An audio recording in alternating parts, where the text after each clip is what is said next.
Kannur corporation മറ്റ് തദ്ദേശ വാർഡുകളിലും ആദ്യ പട്ടിക എന്നുള്ള രീതിയിലാണ് സ്ഥാനാർത്ഥികളെ പ്രഖ്യാപിക്കുന്നത്.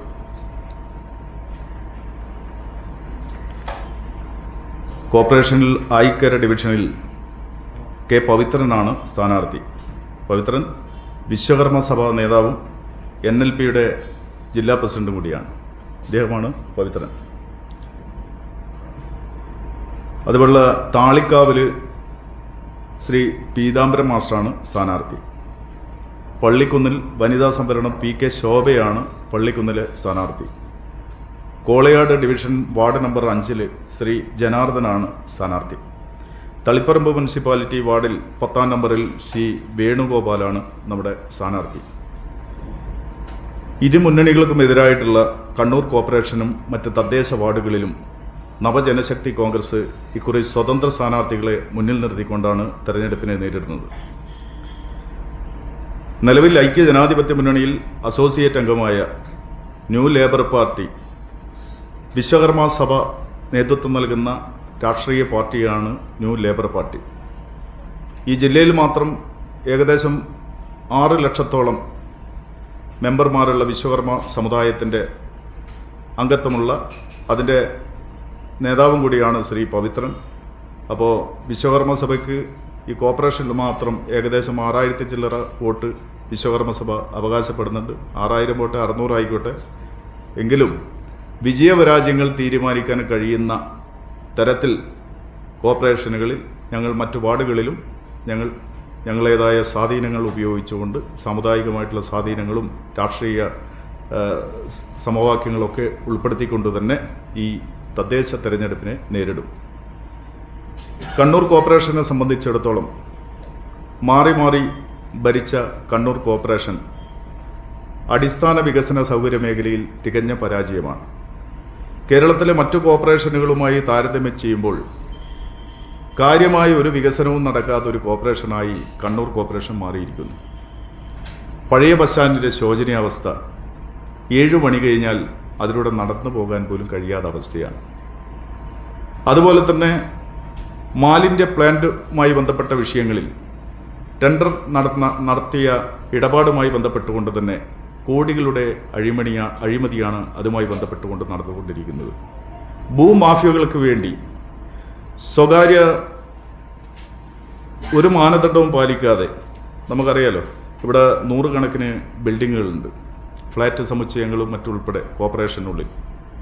അത് യാതൊരുവിധ ഫെസിലിറ്റിയും ഇല്ലാതെ രീതിയിലാണ് അവർക്ക് NOC നൽകുന്നത്. അതിലൂടെ മാത്രം തന്നെ വലിയൊരു അഴിമതിയാണ് കണ്ണൂർ കോർപ്പറേഷൻ്റെ മുന്നിൽ നമുക്ക് കാണാൻ കഴിയുന്നത്. ഇതുമായി ബന്ധപ്പെട്ടുകൊണ്ട് തന്നെ ഈ പഴയ ബസ് സ്റ്റാൻഡ് ശോചനീയാവസ്ഥ മാത്രമല്ല, മറ്റ് റോഡുകളുടെ വിഷയങ്ങളായാലും ശരി, എല്ലാം തകർന്നടിഞ്ഞ റോഡുകളാണ് ഈ നഗരത്തിൻ്റെ ചുറ്റുപാടും നമുക്ക് കാണാൻ കഴിയുന്നത്. കുടിവെള്ള വിഷയവുമായാലും ശരി, ഈ വിഷയങ്ങളിലൊന്നും തന്നെ കോർപ്പറേഷൻ്റെ ഭാഗത്തു നിന്നും ഒരു നടപടിയും ജനകീയമായിട്ട് പാവപ്പെട്ട ജനങ്ങൾക്ക് വേണ്ടി ഒന്നും ചെയ്യുന്നില്ല എന്നുള്ള ഒരു നിരാശാബോധത്തിൻ്റെ അടിസ്ഥാനത്തിലും കൂടിയാണ് ഞങ്ങളെ സഹായിക്കാൻ ഈ വിശ്വകർമ്മ സഭ പോലെയുള്ള വലിയ സംഘടനകൾ മുന്നോട്ട് വന്നത്. കാരണം നിരാശയാണ് കണ്ണൂർ കോർപ്പറേഷൻ. നിങ്ങൾ മറ്റ് കോർപ്പറേഷൻ എടുക്കുക, കേരളത്തിൽ ഈ കോർപ്പറേഷനുകളിലെല്ലാം തന്നെ വലിയ വലിയ വികസനങ്ങൾ നടക്കുമ്പോൾ കണ്ണൂർ കോർപ്പറേഷൻ ഒരു വികസനവുമില്ല, വെറും അഴിമതിയുടെ കൂത്തരങ്ങായി കണ്ണൂർ കോർപ്പറേഷൻ മാറിയിരിക്കുന്നു. അതുപോലെ തന്നെ നമുക്കറിയാം, വിശ്വാസ സമൂഹത്തെ വഞ്ചിച്ചൊരു ഗവൺമെൻറ്റാണ് കേരളം ഭരിച്ചുകൊണ്ടിരിക്കുന്നത്. ശബരിമല സ്വർണ്ണപ്പാളി വിഷയത്തിൽ ഉൾപ്പെടെ വിശ്വാസ സമൂഹത്തെ വഞ്ചിച്ച ഒരു സർക്കാരാണ്. അതിന് തക്കതായ തിരിച്ചടി നൽകാൻ ഈ തെരഞ്ഞെടുപ്പിൽ ജനം തയ്യാറായി കഴിഞ്ഞിരിക്കുകയാണ്. അപ്പോൾ തീർച്ചയായിട്ടും വരാൻ പോകുന്ന തെരഞ്ഞെടുപ്പിൽ ഇടതുപക്ഷ ജനാധിപത്യ മുന്നണി കഴിഞ്ഞ 9.5 വർഷക്കാലമായി നടത്തിയ അഴിമതിയിൽ മുങ്ങിക്കുളിച്ചൊരു സർക്കാരായി മാറിയിരിക്കുകയാണ്.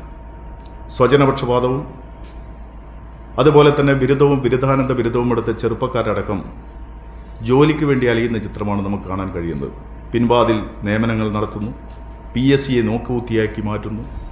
അപ്പോൾ ചുരുക്കം പറഞ്ഞാൽ ഇടത് ഗവൺമെൻറ്റിൻ്റെ തെറ്റായ നയങ്ങൾക്കെതിരെയും ഈ ഐക്യജനാധിപത്യ മുന്നണി നടത്തിക്കൊണ്ടിരിക്കുന്ന ഒരു പ്രതിപക്ഷം എന്നുള്ള രീതിയിൽ പല സ്ഥലങ്ങളിലും കൃത്യമായ ഒരു സ്ഥാനാർത്ഥിയെ പോലും പ്രഖ്യാപിക്കാനുള്ള കഴിവും കരുത്തുമില്ലാതെ അധപ്പതിച്ചിരിക്കുകയാണ് ഐക്യജനാധിപത്യ മുന്നണി.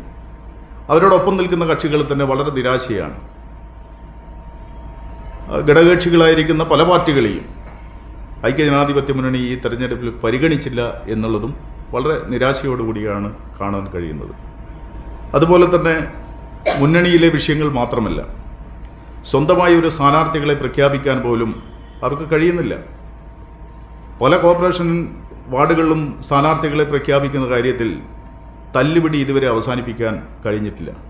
പിന്നെ എങ്ങനെയാണ് 2026 ഐക്യജനാധിപത്യ മുന്നണി കേരളത്തിലെ ജനങ്ങളെ അഭിമുഖീകരിക്കാൻ പോകുന്നത്?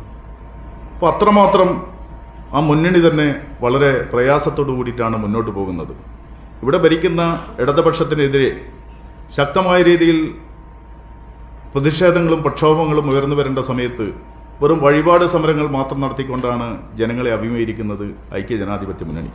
തീർച്ചയായിട്ടും ഈ കോർപ്പറേഷൻ തെരഞ്ഞെടുപ്പിൽ ഈ 3 കക്ഷികൾക്കെതിരെയും, ഞങ്ങൾ ഒരു കക്ഷിയെ മാത്രമല്ല, വർഗീയ ഫാസിസ്റ്റ് നിലപാട് സ്വീകരിക്കുന്ന കക്ഷികളുമുണ്ട്, ജനാധിപത്യ മതനിരപേക്ഷത ഉയർത്തിക്കാണിക്കുന്ന ജനസമൂഹമാണ് നമ്മുടെ നാട്ടിലുള്ള വോട്ടർമാർ. തീർച്ചയായിട്ടും ഈ തെരഞ്ഞെടുപ്പിൽ നവജനശക്തി കോൺഗ്രസ് ഉയർത്തിപ്പിടിക്കുന്ന സ്ഥാനാർത്ഥികളെ വിജയിപ്പിക്കാൻ മിന്നും വിജയം സമ്മാനിക്കുമെന്നുള്ള ശുഭപ്രതീക്ഷയാണ് ഞങ്ങൾക്ക് ഈ തെരഞ്ഞെടുപ്പിലുള്ളത്. അതുകൊണ്ട് തന്നെ ഈ തെരഞ്ഞെടുപ്പുമായി ബന്ധപ്പെട്ടുകൊണ്ടുള്ള പ്രവർത്തനത്തിൻ്റെ ഭാഗമായി നാളെ ഒരു ചെറിയ തെരഞ്ഞെടുപ്പ് പ്രവർത്തക കൺവെൻഷനും നമ്മൾ യോഗശാല റോഡിൽ വെച്ച് നടക്കുകയാണ്. ആ കൺവെൻഷൻ മുഴുവൻ മാധ്യമപ്രവർത്തകരെയും ക്ഷണിക്കുകയാണ്.